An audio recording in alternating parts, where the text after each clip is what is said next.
احنا هنا في قصر الثقافة المنصورة. المنصورة في أحلى صورة دايما مع أمان الباز على البحر جماله. كل عارف إنه عنوانه المنصورة وجمالها وسحرها ودلالها.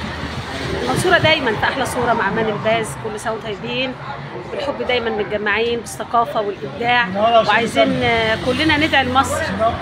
عايزين كلنا ندعي لمصر بتحيا مصر في الأيام الصعبة دي. وكل سنة وانتم طيبين. وعندنا أمسية ثقافية شعرية بقيادة سيادة المستشار طلبة الجمسي. بقيادة المستشار طلبة الجمسي. أهلا بيك في المنصورة في أحلى صورة مع أمان الباز وصوت الناس. والأستاذ زكريا الغالي عليا قوي. كل الغاليين كل سنة وانتم طيبين. وعايزين كلنا ندعي لمصر في كل صلواتنا الأيام دي إن ربنا يحفظ مصر. والنهارده الأمسية بتقول إيه؟ ان شاء الله النهارده يوم جميل جدا.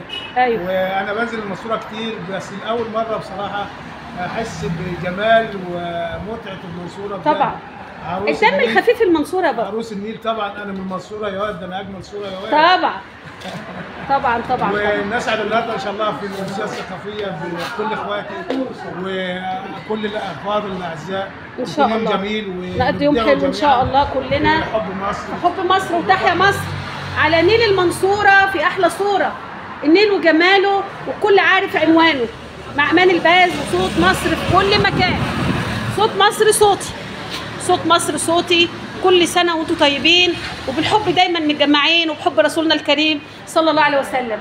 ملكات المنصوره حبايبي اهلا بيكم، منورين والف تحيه. وان شاء الله نقضي يوم عظيم ان شاء الله. يا اهلا بيكم يا مرحبا. كل سنه وانتم بالف خير. كل سنه وانتم بالف خير. نقضي وقت جميل ان شاء الله. وكل حاجه ننزلها لكم على الصفحه. استنوني ايمان الباز في احلى صوره ان شاء الله.